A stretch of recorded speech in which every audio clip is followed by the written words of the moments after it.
Hello student, कैसे हैं आप लोग। उम्मीद करता हूं सब बढ़िया होंगे। इसी पॉजिटिव नोट के साथ में स्टार्ट करते हैं आज के सेशन का। आज रीड आउट करेंगे हम लोग एक्सरसाइज 1.2 के इंट्रोडक्शन क्लास के बारे में। एक्सरसाइज 1.1 में हमने कई सारे कॉन्सेप्ट रीड आउट कर रखे थे। रेशनल नंबर के बारे में हमने रीड आउट किया हुआ था। रेशनल नंबर के बारे में रीड आउट करने के बाद में हमने दो रेशनल नंबर्स के मिडिल के रेशनल नंबर्स फाइंड आउट करने सीखे हुए थे। आज हम बात करेंगे इर्रेशनल नंबर्स के बारे में। किसकी बात करेंगे? Irrational numbers. Irrational numbers. Irrational numbers. तो इर्रेशनल नंबर्स क्या होते हैं? पहला कॉन्सेप्ट हमने रीड आउट किया हुआ था, क्या? नॉन टर्मिनेटिंग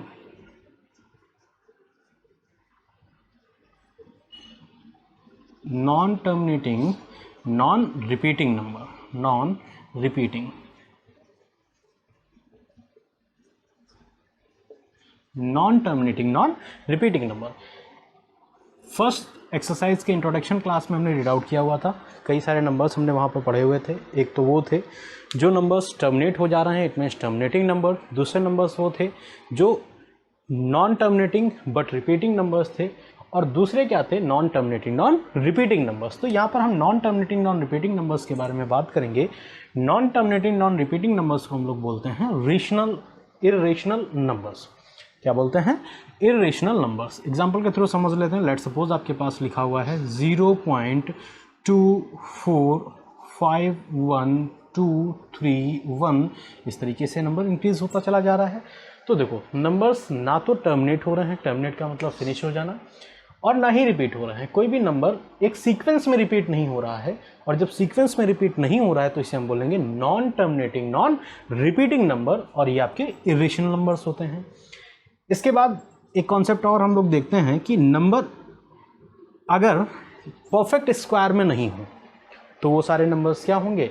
इर्रेशनल नंबर्स होंगे। It means not a perfect square number. Not a perfect square number. Perfect square number. Square number. Not a perfect square number का मतलब क्या है? एक बार एग्जाम्पल के थ्रू इसे समझ लेते हैं। लेट सपोज आपके पास दे रखा है √m। क्या दे रखा है? √m। √m इर्रेशनल नंबर उस केस में होगा where m is not a perfect square number. Perfect square number जहाँ पर m क्या होगा? एक परफेक्ट स्क्वायर नंबर नहीं होगा। इट मीन्स लेट सपोज हमने लिखा हुआ है 4। सो स्क्वायर रूट ऑफ 4 के बारे में अगर हम बात करें, क्योंकि हमने पढ़ा हुआ है कि जो √4 है ये 2 का परफेक्ट स्क्वायर नंबर है। और जब 2 का परफेक्ट स्क्वायर नंबर है तो ये आपके पास 2 दे देता है। और 2 को हम लोग अपॉन 1 में लिखकर रेशनल नंबर में ब्रेक कर सकते हैं। और रेशनल नंबर क्या कहता है? A number which is denoted in the form of P/Q। एक नंबर जिसे P/Q के फॉर्मेट में डिनोट कर सकें। Q does not equals to 0, and P and Q both are integers. So 2 and 1 both are integers. It means इसे हमने rational number में indicate कर रखा है। तो ये आपके पास क्या हो जाता है? एक रेशनल नंबर हो जाता है। लेकिन क्या कह रहा है? m is not a perfect square number. m एक परफेक्ट स्क्वायर नंबर नहीं होना चाहिए। इट मीन्स अगर हम यहाँ पर बात करें तो लेट सपोज हमने लिखा √3। अब √3 ये किसी का भी परफेक्ट स्क्वायर नंबर नहीं है। √5, √6, √7 ये जो नंबर्स हैं ये किसी के परफेक्ट स्क्वायर नंबर नहीं है। इट मीन्स डेफिनेटली ये इर्रेशनल नंबर्स होंगे। क्या होंगे? इर्रेशनल नंबर्स होंगे। अच्छा, तो क्या कह रहा है? m is not a perfect square number. तो जितने भी परफेक्ट स्क्वायर नंबर्स होते हैं वो सारे के सारे रेशनल नंबर्स होते हैं, और जितने के नॉन परफेक्ट स्क्वायर नंबर्स होते हैं वो सारे नंबर्स क्या होते हैं? इर्रेशनल नंबर्स होते हैं। वीडियो को पॉज कीजिए, नोट कीजिए, और उसके बाद आगे बात करते हैं। नेक्स्ट क्या कहता है? नेक्स्ट कह रहा है not a perfect cube number. Not a perfect cube number. Perfect cube number. अब अगर not a perfect square number में हमने कहा तो परफेक्ट स्क्वायर नंबर में आपको होल नंबर्स निकल के आते हैं और होल नंबर्स को हम हमेशा रेशनल नंबर में कन्वर्ट कर सकते हैं, मतलब उनके अपॉन में हमने डिनोमिनेटर अगर लिख दिया हुआ है तो वो p अपॉन क्यू के फॉर्मेट में कन्वर्ट हो जाता है। उसी तरीके से कह रहा है not a perfect cube number, it means cube root of m, अगर हमने लिखा हुआ है cube root of m, it means यहाँ पर क्या कह रहा है m is not a perfect cube number, perfect cube number m आपका परफेक्ट क्यूब नंबर नहीं होना चाहिए। लेट्स सपोज हमने यहाँ पर लिखा हुआ है क्यूब रूट ऑफ 8, हमें पता है कि ये 8 जो है ये 2 का क्यूब है, तो हम इसे कन्वर्ट कर दें तो क्या लिख सकते हैं 2, और 2 को अभी हमने इससे पहले देखा हुआ है कि 2 को हम p अपॉन क्यू के फॉर्मेट में इंडिकेट कर सकते हैं, where q does not equals to 0 and p and q both are integers, so 2 is a rational number, 2 क्या हो जाता है आपका एक रेशनल नंबर हो जाता है। लेकिन हमें क्या प्रूफ करना है, इरेशनल नंबर, तो लेट सपोज हमने लिख दिया cube root of 2, cube root of 3, ये जो नंबर्स होंगे क्यूब रूट ऑफ 4, ये नंबर्स होंगे और इन नंबर्स को हम क्या बोलेंगे, इरेशनल नंबर। तो हम क्या बोलेंगे, इरेशनल नंबर्स। तो ये सारे नंबर्स जो होंगे वो क्या हो जाएंगे, इरेशनल नंबर्स हो जाएंगे। नोट कीजिए, उसके बाद आगे बात करते हैं। नेक्स्ट कॉन्सेप्ट के बारे में बात करते हैं। नेक्स्ट कॉन्सेप्ट क्या कह रहा है, locating irrational numbers on number line. Irrational numbers को हम नंबर लाइन पर कैसे लोकेट करते हैं, हम जरा इसके बारे में बात करते हैं। तो इरेशनल नंबर को एग्जांपल्स के थ्रू हम समझेंगे। लेट सपोज कह रहा है आपके पास नंबर दे रखा है m, और इस m को, क्योंकि ये क्या है एक इरेशनल नंबर है, तो हमने कहा square root of m। Square root of m एक इरेशनल नंबर है और इसे हमें नंबर लाइन पर क्या करना है, रिप्रेजेंट करना है। तो कॉन्सेप्ट क्या होता है, अगर आपको स्क्वायर रूट को नंबर लाइन पर इंडिकेट करना है तो हम यहाँ पर एक क्वांट लिखेंगे to locate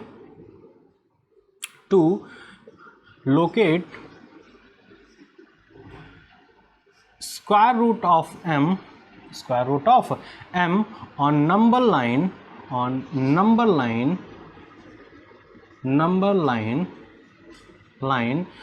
locate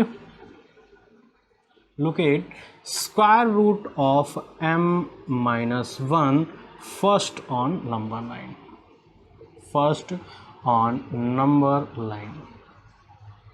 number line।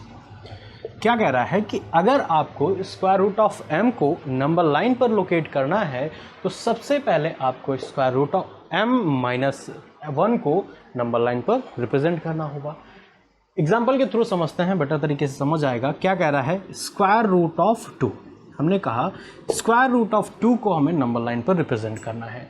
तो सबसे पहले हम वैल्यू फाइंड आउट करेंगे m, तो square root of 2 as a m represent किया गया है, so square root of m it means square root of 2।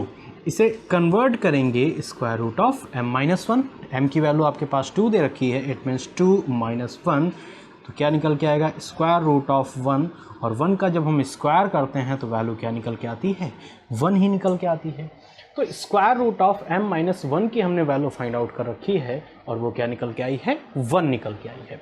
अब इसे हमें लोकेट करना है तो हम क्या करते हैं, एक नंबर लाइन क्रिएट करते हैं। नंबर लाइन क्रिएट करने के बाद में यहाँ पर आपके पास 0 होगा, इसके बाद 1 2, इस तरीके से नंबर्स हो जाएंगे। इधर आपके नेगेटिव नंबर्स होंगे, शो करना चाहें आप शो कर सकते हैं, इट मीन्स -1 -2 नंबर्स इंडिकेट कर देंगे। अब क्या कह रहा है कि सबसे पहले अगर आपको रूट m को नंबर लाइन पर रिप्रेजेंट करना है तो सबसे पहले आपको नंबर लाइन पर रूट m माइनस 1 की वैल्यू रिप्रेजेंट करनी होगी। It means root m minus 1 की वैल्यू हमने फाइंड आउट की है 1, तो हमने 1 को यहाँ पर रिप्रेजेंट कर दिया, इसे पॉइंट दे दिया पॉइंट ए। ये पॉइंट ए हो गया जिसे हमने देखा रूट m है। सो ये आपके पास 1 यूनिट है, ये क्या है 1 यूनिट, ये 1 यूनिट की वैल्यू निकल के आ गई 1, और यहाँ पर हमने एक पॉइंट 1 दे दिया। जब भी आपके पास स्क्वायर रूट m माइनस 1 की वैल्यू आप नंबर लाइन पर शो कर देते हैं तो उसी पॉइंट पर आप एक परपेंडिकुलर लाइन डाल देंगे। उसी लाइन पर आप क्या करेंगे, एक परपेंडिकुलर लाइन डालेंगे और वो भी कितनी होगी, 1 यूनिट की। तो लेट सपोज हमने एक परपेंडिकुलर लाइन डाली जो कि क्या है, 1 यूनिट है। क्लियर है। इसके बाद आपको क्या करना है, 0 आपका जो स्टार्ट पॉइंट है इसको इसके एंड पॉइंट से मर्ज करना है। ये आपके पास पॉइंट बी निकल के आ गया है। अब आपके पास एक ट्रायंगल निकल के आ गया है, ट्रायंगल ओ ए बी। अब क्योंकि हम परपेंडिकुलर लाइन डाल रहे हैं, इट मीन्स ये एंगल कितना हो जाएगा, 90 डिग्री। तो ये राइट एंगल ट्रायंगल निकल के आ गया। क्या निकल के आ गया, राइट एंगल ट्रायंगल। अब राइट एंगल ट्रायंगल में हमने एक कॉन्सेप्ट रीड आउट कर रखा है जिसे हम बोलते हैं पाइथागोरस थ्योरम। तो पाइथागोरस थ्योरम क्या कहता है, पाइथागोरस थ्योरम कहता है सपोज दैट यहाँ पर ये एक राइट एंगल ट्रायंगल है। ये क्या है, एक राइट एंगल ट्रायंगल है। ये आपके पास राइट एंगल है, नेमिंग कर देते हैं, let's suppose A B and C. So A B and C 90 degree के अपोजिट जो लाइन होती है उसे हम बोलते हैं हाइपोटेनियस। क्या बोलते हैं, हाइपोटेनियस। ये जो लाइन होती है ये आपकी बेस हो जाएगी, क्या होगी, बेस, और इसे हम बोलते हैं हाइट। क्या बोलते हैं, हाइट। तो पाइथागोरस थ्योरम आपसे क्या कहती है, hypotenuse square is equal, base आपके पास base square plus height square, base square plus height square. Value put कर देते हैं यहाँ पर। आपके पास हाइपोटेनियस कितनी निकल के आई है, A C, it means A C square is equals to base कितना है आपके पास, C B, so C B square plus A B square. ये आपके पास पाइथागोरस थ्योरम निकल के आती है। पाइथागोरस थ्योरम क्या कह रहा है कि किसी भी राइट एंगल ट्रायंगल में जो हाइपोटेनियस का स्क्वायर होगा वो sum of base square and height square के इक्वल्स होगा। इसी का यूज़ हम करेंगे यहाँ पर, क्योंकि हमें बेस पता है और हाइट पता है। ट्रायंगल हमारा राइट एंगल ट्रायंगल है और हमें third side which is hypotenuse बतानी है, तो हम यहाँ पर अप्लाई करेंगे पाइथागोरस थ्योरम की। तो पाइथागोरस थ्योरम का अप्लाई करेंगे ट्रायंगल ओ ए बी में, तो लिखेंगे in triangle O A B, in triangle O A B, in triangle O A B. बहुत ध्यान से समझेंगे। ट्रायंगल ओ ए बी में हम पाइथागोरस थ्योरम अप्लाई कर रहे हैं। ये आपकी हाइपोटेनियस हो गई, ये आपका बेस है और ये आपकी हाइट है। तो क्या कह रहा है, hypotenuse square is equals to, it means hypotenuse दे रखी है आपके पास O B, so O B का square is equals to base square, और बेस की वैल्यू कितनी है, 1 unit, it means 1 square plus height square, और हाइट की वैल्यू कितनी दे रखी है, 1 unit, it means 1 square. Value find out करेंगे। So O B square is equals to, O B square is equals to 1 का स्क्वायर करेंगे, वैल्यू क्या निकल के आएगी, 1, और प्लस 1 का स्क्वायर करेंगे तो वैल्यू कितनी निकल के आएगी, 1। इट मीन्स ओ बी, अब यहाँ से स्क्वायर रूट हटाएंगे, यहाँ से स्क्वायर हटाएंगे, यहाँ पर स्क्वायर रूट लगेगा। सो स्क्वायर हमने हटाया, it means O B is equals to square root of 1 + 1 2। तो ओ बी की जो वैल्यू निकल के आई है बेटा वो कितनी निकल के आ गई है, square root of 2। It means ये ओ बी आपके पास दे रखा है और इसकी वैल्यू हमें कितनी निकल के आ गई, square root of 2। Square root of 2 को ही हमें नंबर लाइन पर रिप्रेजेंट करना है। अब बहुत ध्यान से समझेंगे। अब कंपास का यूज़ करेंगे, कंपास की टिप यहाँ पर रखेंगे और पेंसिल से इसका मेज़रमेंट करेंगे। तो कंपास की टिप यहाँ पर रखेंगे, पेंसिल की टिप यहाँ पर रखेंगे और ये हम लाइन मेज़र करेंगे, क्योंकि हमने पढ़ा हुआ है कि जब हम रेडियस लेते हैं किसी भी सर्कल में तो उस रेडियस से ही हम एक सर्कल ड्रॉ करते हैं। तो कंपास यहाँ पर रखेंगे और कंपास यहाँ पर रखने के बाद में पेंसिल की टिप यहाँ पर रखेंगे और इस रेडियस को हम मेज़रमेंट करेंगे। रेडियस को मेज़रमेंट करने के बाद में इसके हम नीचे लेकर इस लाइन को कट करेंगे आके, और जहाँ पर ये कट करेगा वही आपका पॉइंट क्या होगा, स्क्वायर रूट ऑफ 2। क्या निकल के आया, स्क्वायर रूट ऑफ 2। तो अगर हमें स्क्वायर रूट ऑफ 2 को नंबर लाइन पर रिप्रेजेंट करना है तो कुछ इस प्रोसेस से करेंगे। इट मीन्स यहाँ पर हम पाइथागोरस थ्योरम का यूज़ करेंगे। रीज़न, क्योंकि आपके पास यहाँ पर जो ट्रायंगल निकल के आता है वो कौन सा ट्रायंगल है, राइट एंगल्ड ट्रायंगल। क्लियर हो गया, ठीक है। बात करते हैं आगे। नेक्स्ट क्या कह रहा है, एक एग्जांपल और देख लेते हैं। कह रहा है √3 को हमें लोकेट करना है नंबर लाइन पर। तो √3 को लोकेट करने के लिए आपको पता है √3 इट मीन्स ये m की वैल्यू दे रखी है। तो सबसे पहले हम फाइंड आउट करेंगे square root of m - 1। m की वैल्यू आपके पास 3 दे रखी है, इट मीन्स 3 माइनस 1, तो वैल्यू कितनी निकल के आएगी, स्क्वायर रूट ऑफ 2। वैल्यू कितनी निकल के आएगी, square root of 2। It means आपको सबसे पहले नंबर लाइन पर स्क्वायर रूट ऑफ 2 इंडिकेट करना है। तो पिछले क्वेश्चन में हमने कर रखा है, स्क्वायर रूट ऑफ 2 आपके पास यहाँ निकल के आया हुआ है। तो थोड़ा सा मैं इसे बड़ा करके बना देता हूँ।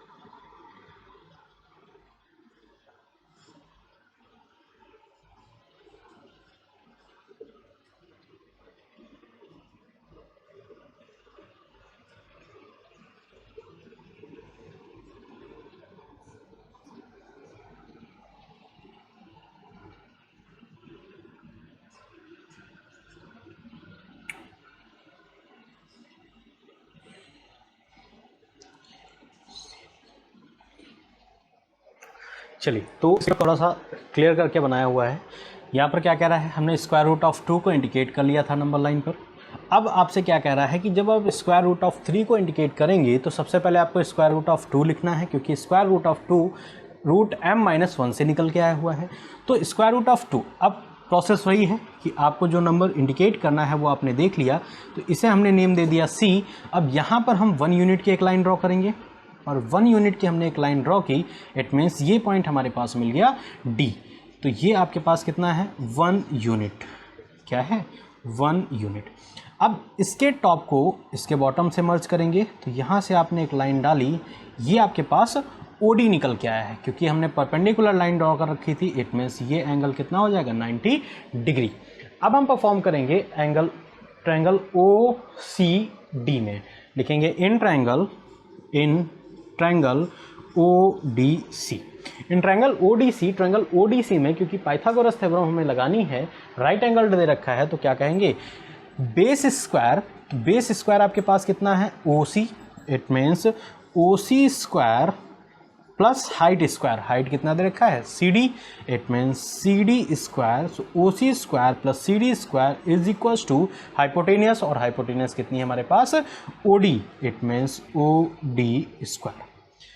वैल्यू पुट करेंगे, कह रहा है बेस आपके पास दे रखा है square root of 2, it means square root of 2, और प्लस हाइट आपके पास दे रखी है 1 unit, it means 1 is equals to, क्योंकि स्क्वायर है तो इन दोनों का स्क्वायर भी लगाएंगे। It means square root of 2 का स्क्वायर प्लस 1 का square is equals to OD square. Value find out करेंगे, यहाँ पर स्क्वायर रूट ऑफ 2, इसकी वैल्यू कितनी निकल के आएगी, 2। कैसे, जरा इसे समझ लेते हैं, उसके बाद हम आगे बढ़ते हैं। अगर 2 स्क्वायर रूट नंबर्स आपके पास लिखे हुए हैं, तो उसकी वैल्यू हमेशा एक कंप्लीट नंबर निकल के आती है। ये आपने पढ़ा होगा। रीज़न समझ लेते हैं, रीज़न क्या है बेटा, ये स्क्वायर रूट होता है, ये स्क्वायर रूट बेसिकली किसी भी नंबर की पावर हाफ होती है। इट मीन्स इसे हम लिख सकते हैं m to the power half into m to the power half, m to the power half into m to the power half. तो स्क्वायर रूट हमेशा किसी भी नंबर की पावर कितनी होती है, हाफ होती है। अब याद करो, एक्सपोनेंट एंड पावर में हमने एक कॉन्सेप्ट रीड आउट कर रखा है, जब बेस सेम होते हैं और मल्टीप्लिकेशन में होते हैं, तो हम पावर्स को ऐड कर देते हैं, याद है।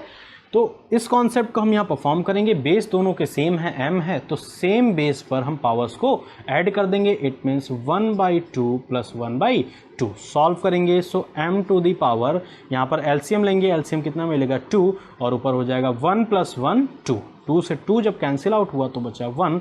It means m to the power 1, जिसकी वैल्यू हमेशा क्या होगी, m निकल के आएगी। तो इस कॉन्सेप्ट को हम परफॉर्म ना करके हम सीधे सीधे क्या बोल देते हैं, जब 2 स्क्वायर रूट नंबर्स आपके पास दे रखे हैं तो हम उसे डायरेक्टली एक होल नंबर में कन्वर्ट कर सकते हैं, मतलब उसकी पावर हम एक होल नंबर ले सकते हैं। वही प्रोसेस यहाँ पर करना है। हम क्या कर सकते हैं, √2 into √2 the power half, √2 to the power half, और हाफ ऑफ पावर ऐड होके क्या बनेगी, फुल पावर। इट मीन्स यहाँ पर √2 की वैल्यू कितनी निकल के आएगी, 2 निकल के आएगी। तो यहाँ पर √2 स्क्वायर इज इक्वल टू 2, और 1 का स्क्वायर आपको पता है 1 ही होता है। It means +1 is equal to OD square is equal to OD square. So OD हटाएंगे, यहाँ पर स्क्वायर रूट लगाएंगे, is equal to 2 + 3, it means square root of 3। So OD की वैल्यू हमारे पास कितनी आ गई है, square root of 3। It means ये जो वैल्यू यहाँ से यहाँ तक निकल के आई है, ये क्या है, OD है, और इसकी वैल्यू हमें स्क्वायर रूट ऑफ 3 निकल के आई है। और यही हमें नंबर लाइन पर क्या करना था, इंडिकेट करना था। सो OD की वैल्यू कितनी निकल के आई है, स्क्वायर रूट ऑफ 3। अब स्क्वायर रूट ऑफ 3 OD की वैल्यू निकल के आई है। OD यहाँ पर आपके पास हाइपोटेनियस है। हम अब इसका मेजरमेंट करेंगे, तो कंपास की टिप आप यहाँ पर रखेंगे, पेंसिल की टिप आप यहाँ पर रखेंगे, इन दोनों को मेजरमेंट करेंगे, और मेजरमेंट करने के बाद में इस रेडियस का अब एक आर्क लगाएंगे जो कि इस लाइन को आके कट करेगा। तो लेट सपोज यहाँ पर इस लाइन को कट कर रहा है, तो यही आपका पॉइंट क्या होगा, स्क्वायर रूट ऑफ 3। तो ये इरेशनल नंबर्स थे, square root of 2, square root of 3, हमने इन्हें नंबर लाइन पर इंडिकेट कर रखा है। अब आगे जितने भी नंबर्स आपसे पूछे, स्क्वायर रूट ऑफ 5 पूछ सकता है, स्क्वायर रूट ऑफ 6 पूछ सकता है, तो इन सभी नंबर में सबसे पहले हम m-1 अप्लाई करेंगे। m-1 को हम नंबर लाइन पर इंडिकेट करेंगे, और उसके बाद हम एक परपेंडिकुलर लाइन डालेंगे 1 यूनिट की। स्टार्ट पॉइंट को हम उसके एंड पॉइंट से मर्ज करेंगे, पाइथागोरस थ्योरम अप्लाई करेंगे, और आपको हाइपोटेनियस की वैल्यू मिल जाएगी। उस हाइपोटेनियस को हम रेडियस लेकर एक आर्क लगाएंगे, जो कि आपको नंबर लाइन पर उस इरेशनल नंबर को रिप्रेजेंट करने में हेल्प करेगा। ठीक है, तो यहाँ से इंट्रोडक्शन क्लास फिनिश होती है। नेक्स्ट क्लास हम बात करेंगे एक्सरसाइज 1.2 की सोल्यूशन क्लास के बारे में। मिलते हैं नेक्स्ट क्लास में।